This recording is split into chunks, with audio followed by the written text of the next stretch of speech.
Hello everyone and welcome to the start of the Metal Gear Solid 4 tutorial slash teaching videos by me.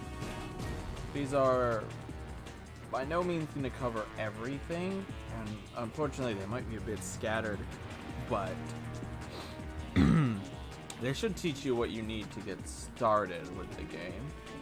So the first thing we want to talk about before we do anything is when you're looking at the leaderboards, at least as of January 2019, you have a couple things that you can do. So there are both lethal and non-lethal options, which is something that you should decide pretty quickly how you want to approach in this game.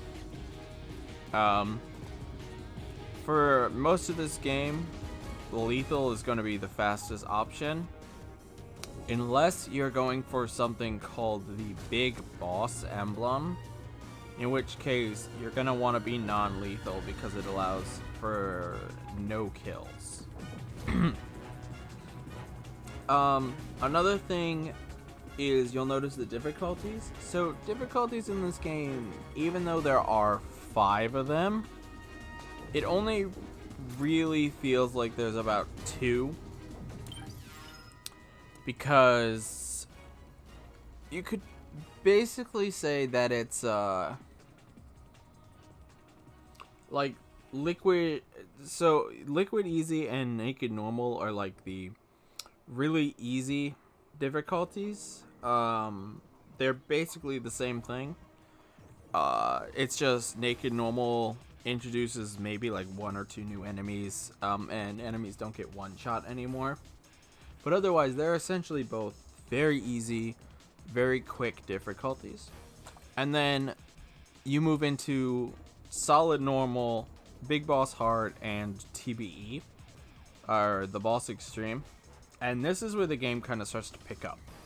The game is definitely starts getting significantly harder. So if you're used to running things on the easiest difficulty, going to solid normal is going to be a very significant jump to you. And then going to the boss extreme is going to be a difficult jump to you. But if you play them all, you'll definitely... I believe you'll agree with me that there's a very strict like sever between the 2 normals as to what this game expects from you in terms of gameplay. So if you wanted to get into eventually running the boss extreme or TBE, I would suggest you start with something like solid normal, casually, or speedrun, that's fine, and then work your way up into Big Boss Hard, which adds a lot of the stuff that TB has, just at less damage to you. And then TBE, where you'll throw yourself into the deep end, and we'll get into some of the specifics with TBE later. That's not what these videos are for. I'm not giving you like a tutorial on TBE or anything. Just know that some parts of this game are unfair, specifically Bike Chase. That will probably be where you lose your TBE run if you go for it. But anyway, so that's how difficulties work. It's kind of those 2 tiers. The Big Boss Emblem, if you do decide to go for it, is 5 hours, no kills, no alerts, no rations or other healing items, and no kills, no alerts, no healing items, and no special items. Special items in this game is the Infinity Bandana and the Cell Camo. So those are the only 2 things, and you won't have to worry about those, because you most likely won't have them. And if you do, they'll be so far in the menu that you'll never accidentally equip them. And the last thing we need to talk about when it comes to the menus, or not menus, when it comes to initially setting up this game, is you'll notice that we have New Game and New Game Plus. So, New Game, what you start with is exclusively this knife. And that's pretty much it. From there, it's all OSP or on-site procurement, and you have to do the whole rest of the game with whatever the game gives you, with what you earn at the time, and there's a whole bunch of strats and stuff for that. I primarily run New Game Plus, so most of the stuff that I'm going to be talking about in later videos is going to be New Game Plus related content, though I will drop some New Game stuff, New Game information now and again at places.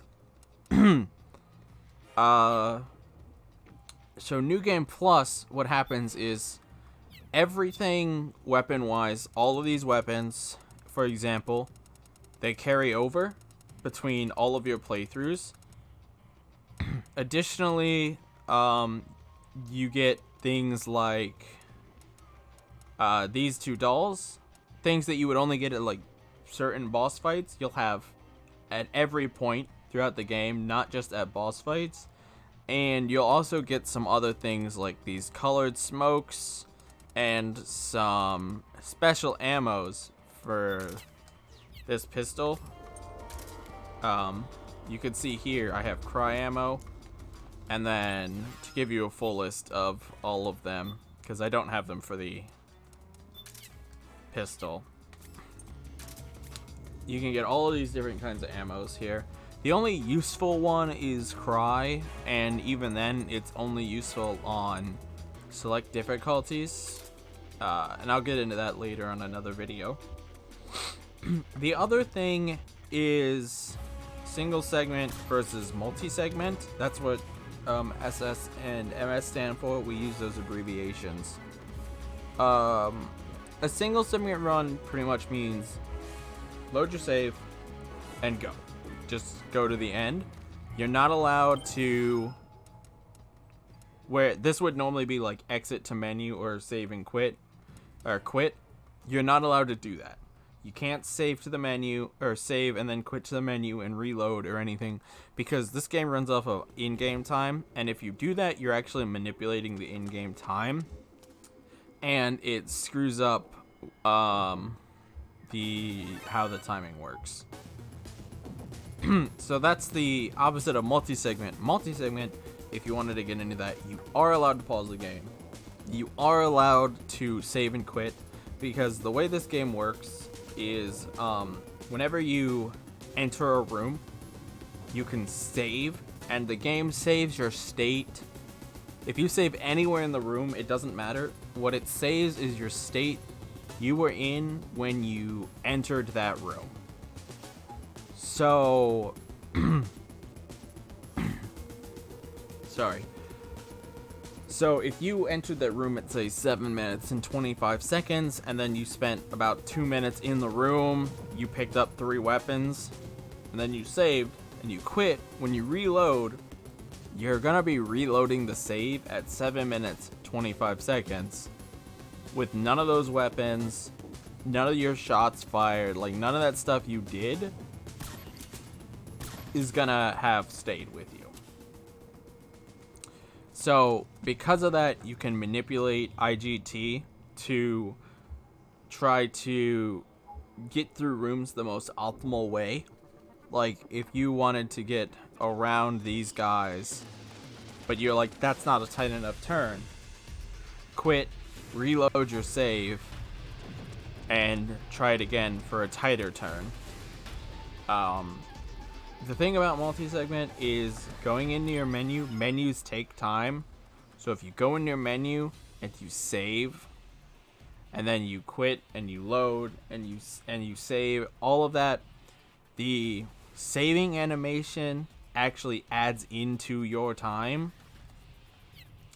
And it will add up to the point of potentially costing you significant amount of minutes, because the timer does not pause during menus. The only times that the timer is paused is during these black screen loading transitions that will say loading in the bottom right corner, I believe it is. Sometimes left. It depends. It's one of the black screen like transitions that has the Beauty and the Beast symbol on them.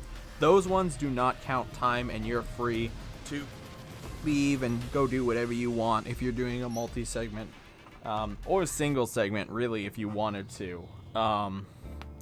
You just leave the real timer running if you have one going. Not that it really matters. Just don't stop recording. And then the last thing is I want to discuss timing. So for this game, timing starts on two different ways. Because this game uses IGT, the game starts with these set cutscenes that are about 2 minutes 33 seconds long, with a cutscene skip at the start. So what we do is we create these files here like this that all start at 234. You can get anywhere from 233 to 235 depending on how good you are. And we load these saves, and that's how we start the run. If you don't like to do that, it's completely fine starting a new game instead, and then the timer will start when you select your difficulty. You'll just have to watch through the 2.5 minutes of cutscene for real time. Actually, it might be a little longer real time, but you get the gist of it. That's pretty much timing start. And then timing end, what you want to do is, if you were to run this in like a marathon, I personally suggest, or if you just want to like get an idea of timing, you can think of real time essentially ends when you do the final punch on Liquid. However, don't stop the timer there, because you have a couple cutscenes you have to skip. So the way the end game works is it's the punch on Liquid. It's a unskippable FMV followed by a whole bunch of skippable credits, skippable cutscenes, followed by 5 minutes of unskippable credits, followed by a couple more cutscenes that you can skip, followed by 11 minutes of unskippable credits. And real time ends after the 11 minutes of unskippable credits, and then a cutscene between Snake and Ocelot, an unskippable cutscene, and then Sunny's gonna do a cutscene where she cracks her eggs. And that's gonna be time, because after that it's gonna display your prompt of, hey, this is your stats, your in-game time, your kills, your alerts, and all that stuff. That's about 11 no, I think it's like 8, somewhere between like 8 and 11 minutes after final Liquid punch, if you want to get into like timing this. I don't remember the exact number because it's been a while, but you can go watch some runs and see, like, this is when final punch was. RTA was 6, or real time attack was about 16 minutes later, but IGT was only about 16, but IGT or in-game time was only about 11 or like 8, something like that, minutes later. And you can start getting timing in your head when you do it that way. So that's the gist of explaining what this game is in terms of categories and runs and stuff. If you have any questions, feel free to comment below or contact me, and I will see what I can do. The next video, we're gonna talk about the weapons, items, and camos that you'll want or need when doing these runs.